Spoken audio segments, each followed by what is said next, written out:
नमो भगवते वासुदेवाय। श्रीमद्भागवत षष्ठ स्कंध नवम अध्याय। शुक उवाच शुण परीक्ष नृपवर कृष्ण महिमा अगोचर। शुण हे से विश्वरूपर त्रिशिर थिला नृपवर। एक मुखरे सोमपान करई सेहु प्रतिदिन। द्वितीय सुरापान करे अन्न भक्षई तृतीय रे। से विश्वरूप विनय रे देवगणंकु उच्च स्वरे। डाकी दियई हबीर्भाग जेणु से माने पितृवर्ग। देव मानंक तहुआणी यज्ञर भाग नृपमणि। देला असुर मानंकरे यज्ञ भाग कु परोक्षरे। यद्यपि देवे पिता तार ताहांकु करी अनादर। पुणी से मातृ स्नेहवश होइण अर्जिला अजस। हरि हरि बोल। मातृपक्षरे स्नेह करी एमंत कर्म से आचरी। एमंत देवंक हेलन देखी ताहार मघवान। सभये होई खरतर रोषे छेदिले तार शिर। जे मुंडे करे सोमपान ताहाकु करन्ते छेदन। जन्मिला होई पक्षी एक नाम ता होइला चातक। सुरा पाई जेउ मस्तक छेदन्ते से हेला चटक। अन्न भोजी मस्तक तार होइला तितीर आकार। एमंते से विश्वरूपर इंद्र छेदिले जहु शिर।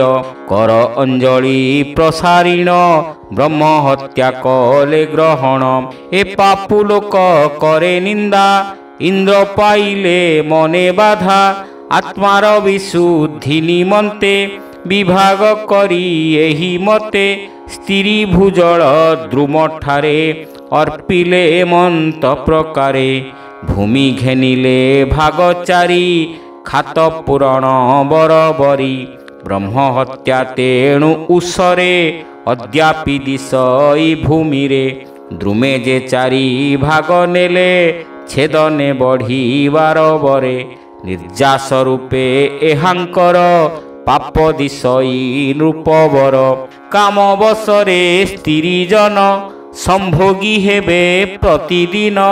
ए रूपे वर कुपाइण चारि भाग कले ग्रहण। रज रूपरे प्रतिमास एबे ही पाप होए दृश। पापर शेष चारि अंश जलकु देई देव ईश। पुणी से देले ताकु बरे मिश्रित क्षीरादि द्रव्यरे। से पाप बुद्बुद फेनरे अद्यापि दिशई संसारे। सेहि फेनकु पकाइले जलर पाप नाश भले।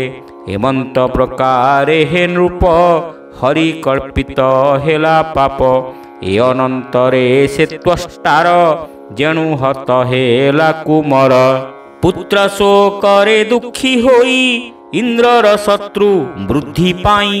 होम आरंभ कुविचारी बोइले अति क्रोध करी।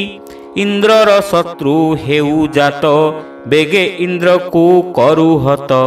एमंत बोली से वचन केते आहुति कला दान। पुरुषे तहिरु बाहार रूपता अति भयंकर।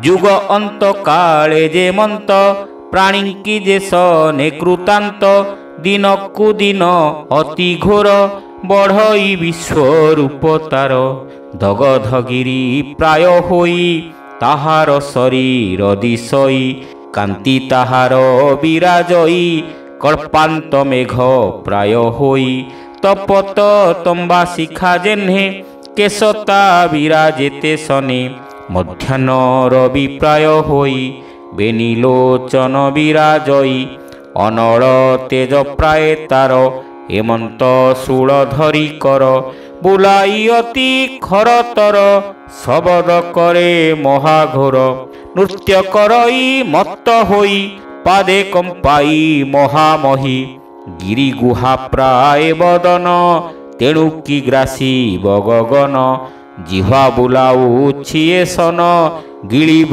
କିବା ତ୍ରିଭୁବନ ଦନ୍ତ ଅତି ରୌଦ୍ର ଦିଶଇ ପୁଣ ପୁଣ ହୋଇ ହସଇ ଭୀତ ହୋଇଣ ସର୍ବଜନ ପଳାନ୍ତି ଘେନିଣ ଜୀବନ ତ୍ୱଷ୍ଟାର ପୁତ୍ର ଏ ଯେ ପାପ ଲୋକେ ପାଇଲେ ବହୁତାପ ପରମ ଦାରୁଣ ଅସୁର ଏଣୁ ବୃତ୍ର ନାମଟି ତାର ଇନ୍ଦ୍ରଦେବଗଣ ସହିତେ ମିଳିଲେ ତାହାର ଅଗ୍ରତେ ଯେ ଯାହା ଶସ୍ତ୍ର ଧରି କରେ ପିଟିଲେ ବୃତ୍ରର ଉପରେ ଶସ୍ତ୍ର ଯେତେକ ଦେବଙ୍କର ସବୁ ଗିଳିଲା ସେ ଅସୁର ଏ ଅନନ୍ତରେ ଦେବଗଣ ବିସ୍ମୟ ହୋଇ ହତଜ୍ଞାନ କୃଷ୍ଣରେ ମନ ସ୍ଥିର କଲେ ମହାପୁରୁଷ ଆରାଧିଲେ ହରି ହରି ବୋଲ ଦେବଗଣ ଉବାଚ ପବନ ଆକାଶ ଯେ ଅଗ୍ନି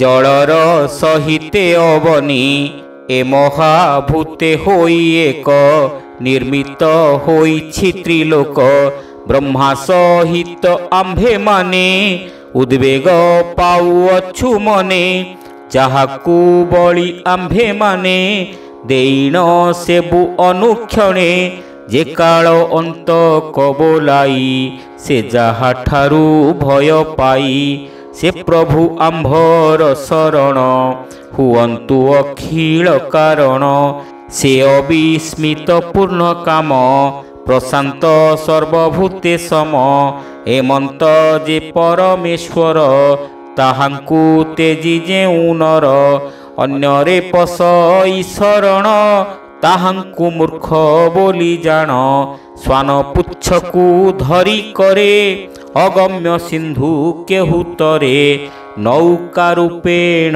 ସଂସାର ଶୃଙ୍ଗରେ ବାନ୍ଧିଣ ଯାହାର ମନୁ ଅଛନ୍ତି ଦୁଃଖୁତରି ଯାହାର ପ୍ରସାଦରୁ କରି ଏମନ୍ତ ଯେଉଁ ମହାବାହୁ ତାରିବେ ବୃତ୍ରାସୁର ତହୁଁ ପୂର୍ବେ ସ୍ୱୟମ୍ଭୁ ପଡ଼ି ଜଳେ ବାତେ ଉଲ୍ଲୋଳ ଉର୍ମିମାଳେ ତେଣେ ଶବଦ ମହାଘୋରେ ରଖିଲା ଯେ ନାଭି କମଳେ ସେ ଏକ ସଙ୍ଗେ ନାହିଁ କେହି ସେ ଭୟୁ ରଖିଲା କଜେହି ଦୁରନ୍ତ ପାପ ଯେ ଦାରୁଣ ତହୁଁ ରଖନ୍ତୁ ନାରାୟଣ ଯେ ଏକ ଈଶ୍ୱର ଅଟଇ ମାୟାରେ ଆମ୍ଭଙ୍କୁ ସର୍ଜଇ କରୁଛୁ ଜଗତ ପାଳନେ ଯାର ପ୍ରସାଦୁ ଆମ୍ଭେମାନେ ଯାହାର ମହିମା ପ୍ରସିଦ୍ଧି ଆମ୍ଭେ ନ ଜାଣୁ ମନ୍ଦ ବୁଦ୍ଧି ଆମ୍ଭେ ଈଶ୍ୱର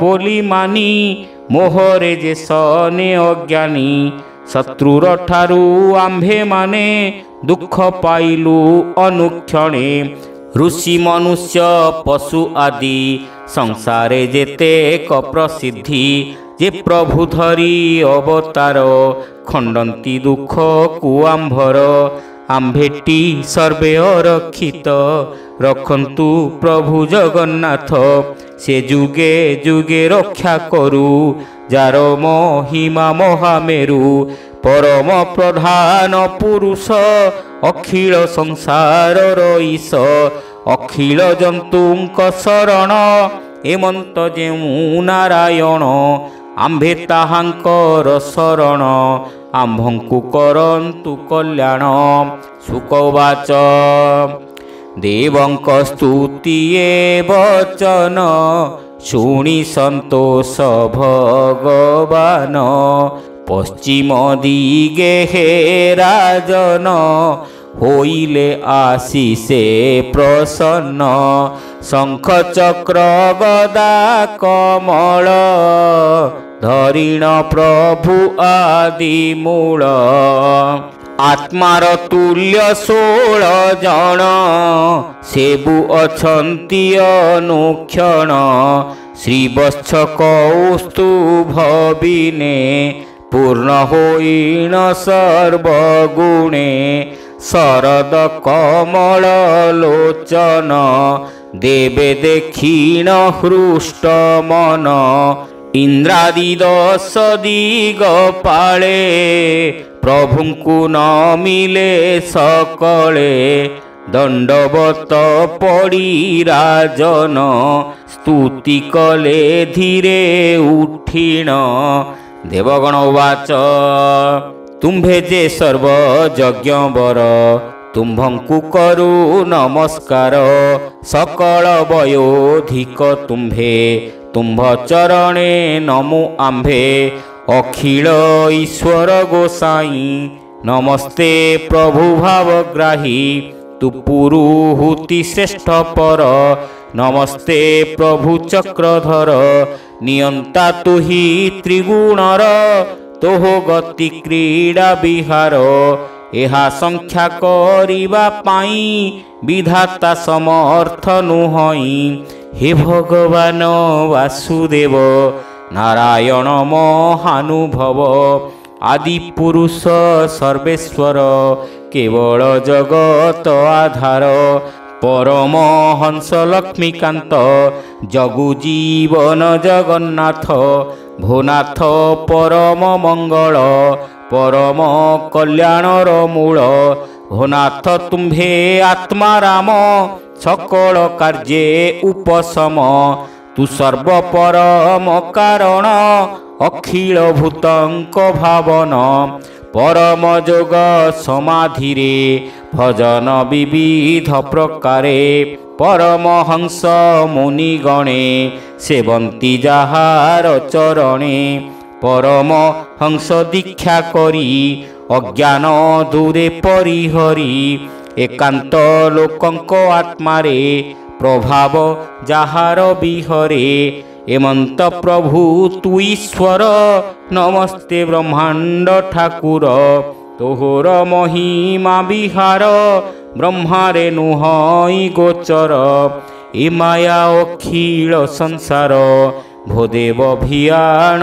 ତୋହର ତ୍ରିଗୁଣ ଘେନି ପ୍ରଭୁ ତୁହି ସର୍ଜୁ ପାଳୁ ସଂଘାରୁ ମହି ଭୋଦେବ ଏ ମାୟା ସଂସାରେ ତ୍ରିଗୁଣେ ଜଡ଼ି ଯେଉଁ ନରେ ପରତନ୍ତ୍ରରେ ବଶ ହୋଇ ଶୁଭାଶୁଭ କର୍ମ କରଇ ତାହାର ଶୁଭାଶୁଭ ଫଳ ତୁମ୍ଭର ତହିଁ ଆଦି ମୂଳ ଗୋସ୍ୱାମୀ ତୁମ୍ଭେ ଆତ୍ମାରାମ ସକଳ କଳ୍ପେ ଉପଶମ ତୁ ସର୍ବବସ୍ତୁରୁ ବାହାର ହେମନ୍ତ ମଣୁ ଚକ୍ରଧର ତୋର ବିରୋଧ ନାହିଁ ପୁଣ ଅପରୀକ୍ଷିତ ତୋର ଗୁଣ ସଂଖ୍ୟା ନୁହଁଇ ତୋ ମହିମା ତୋତେ ବା କେ କରିବ ସୀମା ବିତର୍କ ବିକଳ୍ପ ବିଚାର ପ୍ରମାଣ ନ କରେ ଯାହାର ନାନା ବିଚାର ଶାସ୍ତ୍ର ଆଦି ସଂସାରେ ଯେତେକ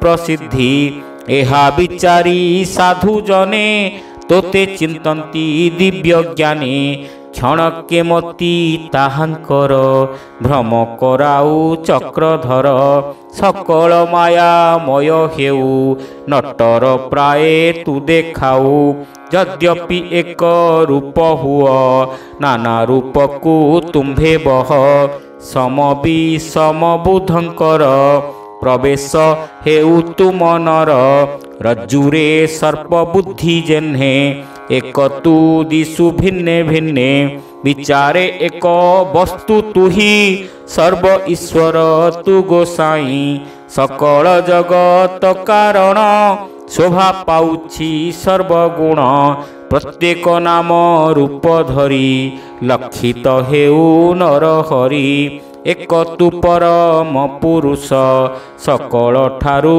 ଅବଶେଷ।